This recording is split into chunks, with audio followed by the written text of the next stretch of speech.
a great weekend, and unfortunately already for Monday morning, it's right around the corner. It was a beautiful weekend here. It was hot in South Texas area, but I'm not here to talk about the weather. Yeah, as you guys know, I'm not here to talk about the weather. I just came to you tonight because today I noticed all around me people are distant, they're detached from, I guess, reality. Going into town, I had to run some errands, and it seemed like everyone I encountered was just really either sad, or you could see pain in their face, you could see detachment from, you know, the world. And it seems like I noticed this on days that are being heavily sprayed with aerosol, that are known as contrails according to con artists.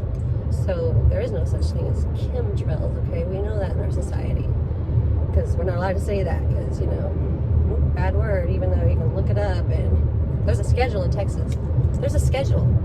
I mean, it tells you the days that they're going to be aerosol spraying, and this has been set into place here, according to what I could find online, since 2018. Now, I know from being a little girl in New Mexico where I grew up, our skies were looking like that even then. So they've been doing it much longer than that, I guess is what I'm saying, for many years, okay, because I'm old.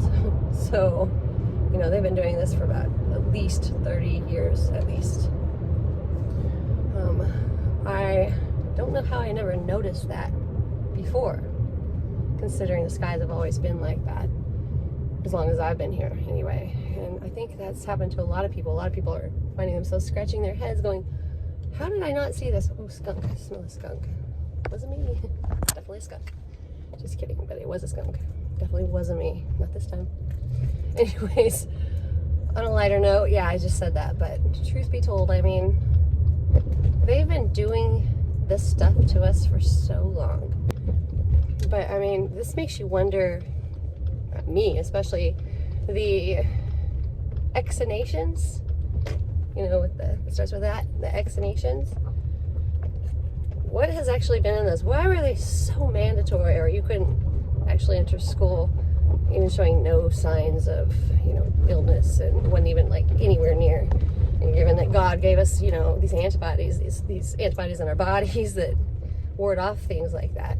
Now, I know that there's been some extreme illnesses, but keep in mind, all viruses were they're man-made, or they came from, you know, up yonder, from somebody else, or somewhere else, or, you know, the one that's the ruler and the leader and the principalities of evil in the air, that guy. But I mean, it wasn't something that God made. It wasn't something that was supposed to ever be here. It was, I'm sorry, I'm driving at the same time down my dirt road, and if I'm going like this, it's like not because I'm trying to make you seasick, it's because I'm trying to tell you about something that is sick. It's pretty sick, and not in a good way. But if you look back, and it was like mandatory, you know, school. You know, you got to have your children and getting a proper education. They say, you know, you got to have them sitting in that desk and conditioned to go to the ring of a bell, come to the ring of a bell, raise your hand, don't speak unless spoken to. Dang it. Yeah, I mean, we wouldn't have that, right? Like, I was like that. We don't want you to be an individual. We don't want you to dare use that little thing in your head. Nope, nope, nope. But I mean, you gotta know by now, most of you I know, that bad things are happening, and they've probably been doing this for a long time, including then, and the whole reasoning for going in to school, the conditioning system, right? Social conditioning, you know, like teaching you, like, oop, tinfoil hat over there, she's a bad girl, bad person, oop, bad, he thinks a different way than us, you're so dumb. Which is, in fact, is like the complete opposite. The only dummies around are the ones that think that, because, like, here we are, like, using our heads. We're actually using our heads, and clearly seeing that these things are happening. But that is because I think that we've been dumbed down through the aerosol, through these fibers that are roaming our earth. And trust me, there are fibers. The Morgellons fibers, some like to call them. I don't even know what their name actually is.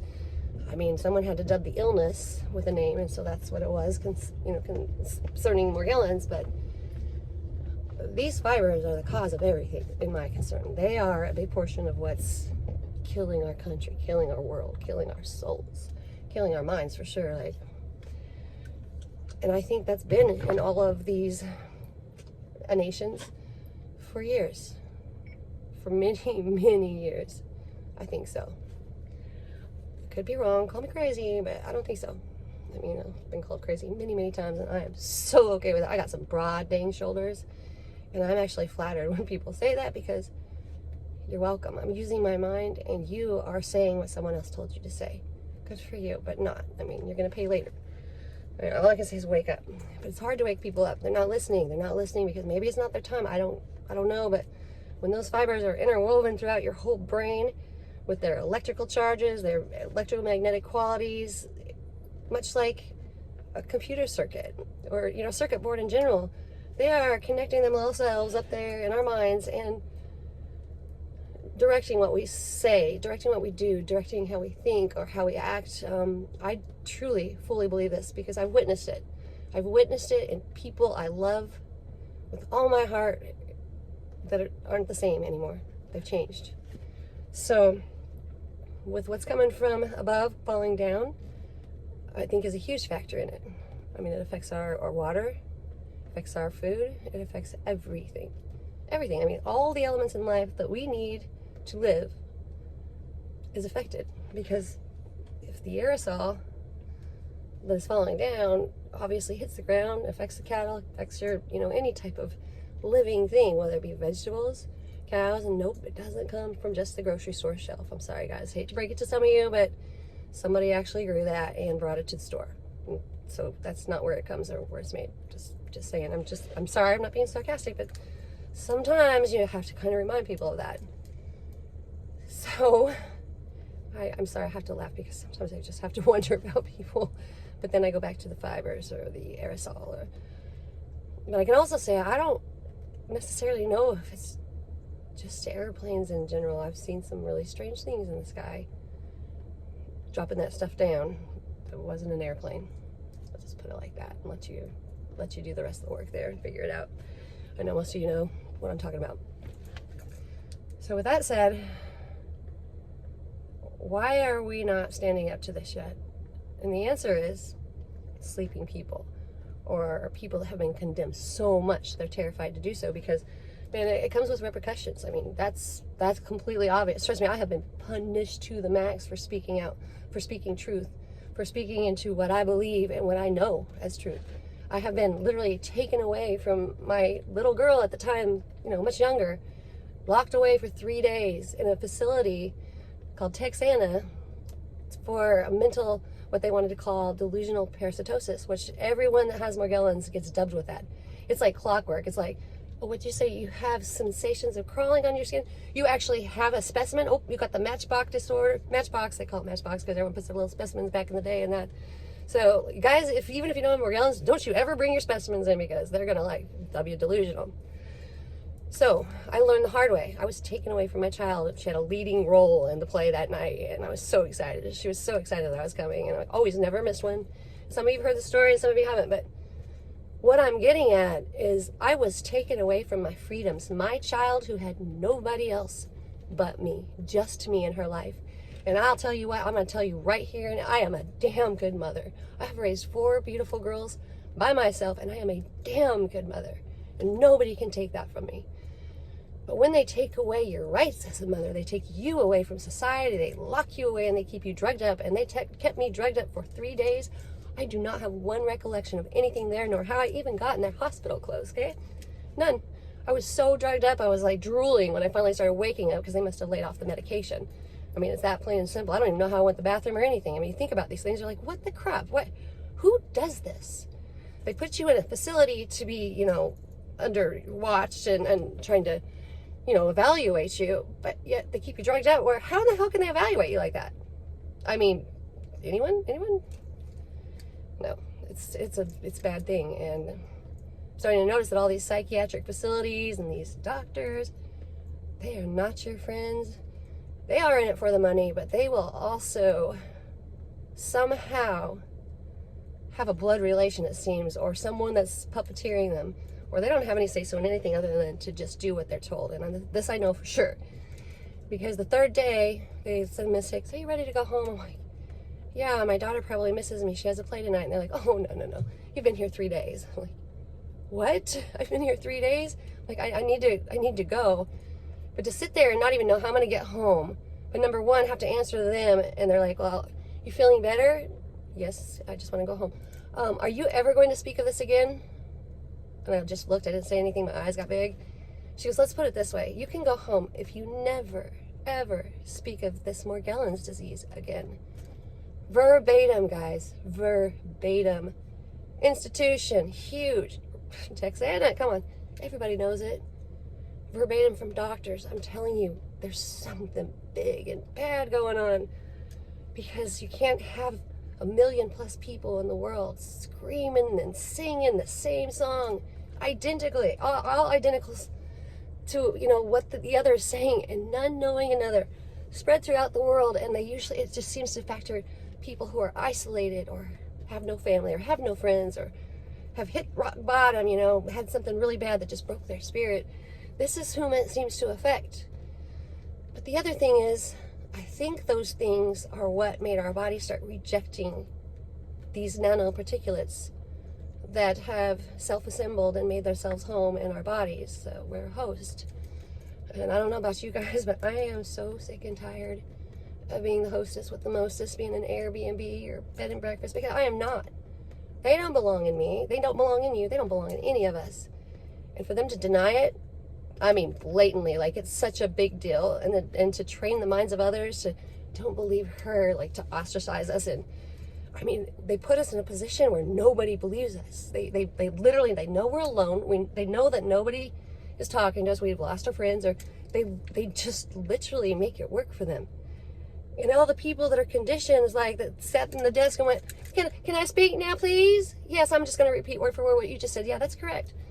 But then there was me, and I'm like, wait, that doesn't make any sense. And I'm speaking with my hand up, but I'm speaking before called upon. And I'd always find myself in the corner in the classroom with the little chalkboard ring around it. So put your nose right there, and tears streaming down the chalkboard after I stayed there like throughout the whole thing, humiliated and thinking, this is so wrong. I knew it was wrong. As a little girl, I knew it was wrong. I was always asking questions, and I get so much trouble for it. And I know that there's a ton of you out there like that too. I know, like a big portion. You've always been different than everyone else. You have never felt like you truly fit in. Some of us could make ourselves fit in, but knowing deep down inside we didn't like it or it wasn't right. But I mean, we are isolated from the real world for a reason. So a part of me with this thinks, okay, I know that the nanoparticulates are affecting all of us. But part of me wonders if some of us that are having this done to us and are awake, we're not being picked on because we're somebody that has something special to do, or that has love to give. Like, we're loving, good people. We can't even imagine doing these things to someone else. And I know I've learned to say, instead of why me, why not me? I would rather all this thing that's bad, all these things taken away from even my child, where it was devastating. My baby, I love that little girl so much, and I never thought about me. I didn't care about what they did to me, but I cared that she was without me. And all I can say is, I don't say why me anymore. I say, why not me? Because there's others out there that could not handle these things. So any of you out there that think that you've had it rough, and you have, but you wonder why are you going through so much and nobody else is? That's because there's something really special about you, and you're so strong, and you are such a warrior on the inside and out. And you were called upon, as I said last night. You have true meaning, true definition, and your unique soul is like a lot of others like us. There's a handful of us. There's not much, but you know what they say about that narrow gateway, and the things in the Bible are starting to click. They're starting to click like one by one. You know, it's like, oh my gosh, I know what they're talking about. Every day I'm figuring things out. I don't know if I'm right, and I don't know if I'm wrong, and I don't care. I know what's in my heart, and I'm learning to listen to my heart, because your gut, your heart, it's not going to mislead you. It's really not. If you go with what's in your head that's been planted there, you're going to grow weeds. You go with what's in your gut and your heart, you're going to grow flowers. You're going to grow flowers like that everyone can relate to, and instead of have to pull, you know, ones to like stop and smell the roses but not pull the weeds. Yeah, no, it's a pretty corny metaphor, but you know what I mean. All right, guys, just remember, you have something about you that is so special. Don't deny yourself the love that you deserve. Don't deny yourself the worth that you are, that you have within you, because you are all that and more, and nobody can take that from you. Nobody can take that from you. That is yours. You own that. You own that.